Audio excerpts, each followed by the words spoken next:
Hello again, everybody. Red of Half Century collecting sports cards in this post Super Bowl edition, showing some of my favorite 400 cards. We're down in the low 100s. These were last week's representatives. Today in the background, we've got a 69 Topps decal Tony Oliva that my good friend from high school, Todd, sent to me in the mail. Thought that was a pretty cool gift. We are going to start today, a little tribute to Stukes here.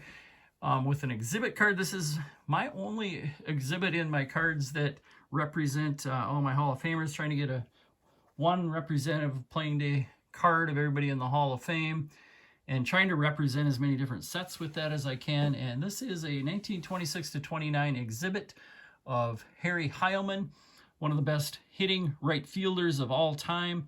Was an extra base hit machine, as 8 times he had over 40 doubles. Was one of the last 400 hitters, hitting 403 in 1923, and he did follow that up a few years later with a 398 season, so coming real close. He won 4 batting titles and was probably one of the hardest hitters. In fact, they said next to Babe Ruth, he hit the ball the hardest of that era. There was one time in 1921 where he was facing a really good pitcher here in Joe Bush, Bullet Joe, and he got a fastball that he hit over the center field fence that they estimated went over 600 feet in the air, bettering the longest ball that Ruth ever hit. Although the groundskeeper later measured it, and pretty accurate measurement he thought, because he had a good idea where it landed, and he measured it at just over 500 feet, so that was probably the accurate reading, but quite a hit. He had a nickname of Old Slug, and you'd think that's because he hit the ball so hard, but it actually was because he was one of the slowest runners in baseball, and they compared him to a slug. Played all but his last 2 years with the Detroit Tigers. Retired with 2,660 hits, a 342 lifetime batting average. See the back of these exhibits there. He had over 400 lifetime on base percentage and ended up with 72.2 WAR, which if he would have played some decent defense would have been a bit higher than that.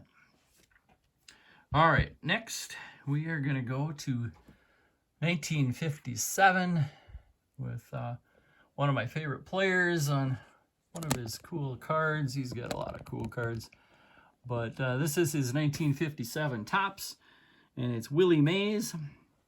Now, Mays didn't win the MVP in 57. World champ Hank Aaron beat him out for that. But Mays did lead the league that year in WAR, as he did 10 times in his career. This 57 year was the lowest WAR he ever had when he led the league in WAR, and it was still 8.3. And I just think this is one of his really cool looking cards. I like 57s. Willie Mays. All right, next we are going to a strip card. Try to get the least amount of glare there as we can. This is 1923, a W515-1 strip card of Ed Roush. Now, he played in the same era as Heilmann, but mostly in the National League. He was mostly as a center fielder for the Reds. In fact, he was the star of the Red team that beat the Black Sox in the 1919 World Series. That year he led the league in hitting at 321, which was actually less than his career average of 323. Now, there is a cool book that his granddaughter wrote that I read many years ago, talking about, mainly about the Reds, but got into that 1919 World Series and the Black Sox quite a bit. And she made a good, trying to be a convincing case that the Reds were good enough to beat the White Sox anyway, and talked quite a bit about Ed Roush in there, but just a lot about the team. And it was kind of a good book talking about baseball of that era. Now, Roush ended his career with over 2,300 hits and a 45.8 career WAR. Strip cards aren't necessarily my favorites, but that is Eddie Roush. All right, next. This is my tribute to the Eagles winning the Super Bowl, and was going to go with who is a great vintage all-time Eagle. These were a couple wide receivers in my day that I really liked. Big 6'7" Harold Carmichael and Harold Jackson, the two Harolds. But decided to go with a great all-time running back. In fact, at the time he retired, he was known as the best running back of all time. He led, at that time, was the had the highest rushing total, I think most rushing touchdowns, and that is Steve Van Buren. 4 of his 8 years in the league, he led the league in rushing. This is his 1951 Bowman card. This is getting actually towards late in his career. Now, Van Buren was born in Honduras, and at age 10 he was orphaned. Ended up moving to New Orleans, where he had some relatives, and grew up there, and that's how he ended up getting into football, playing at LSU, as it talks about. You can see right on the card in the back there, they say called greatest football player in America. At the time, Steve Van Buren. And that's a pretty cool looking card. All right, and then last of the day, we're going to 1968, and this is Mickey Mantle, and I'm leaving this one in plastic because this is about one of my most perfect cards as far as the corners go, the centering goes, and it's the Mick. His last season in the majors, 1968.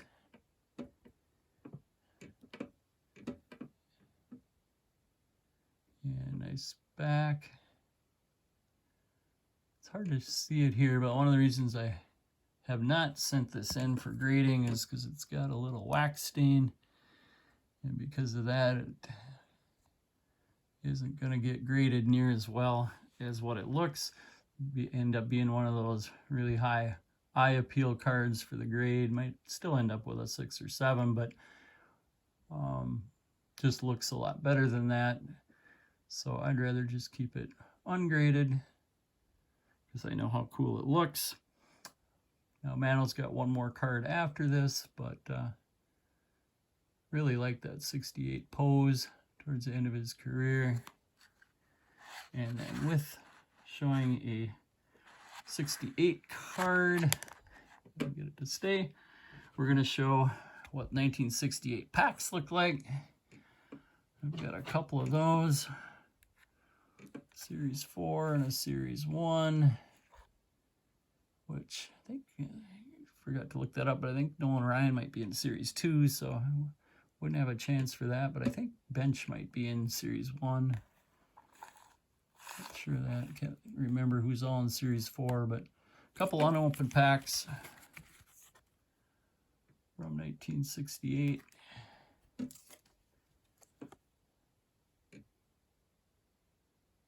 And that's it for today. Quicker episode. See if I can get out the cards from today. Get the Van Buren in there. There you go. Still got some of last week's there. But thanks for watching, everybody. Have a great week. We will hopefully see you next week.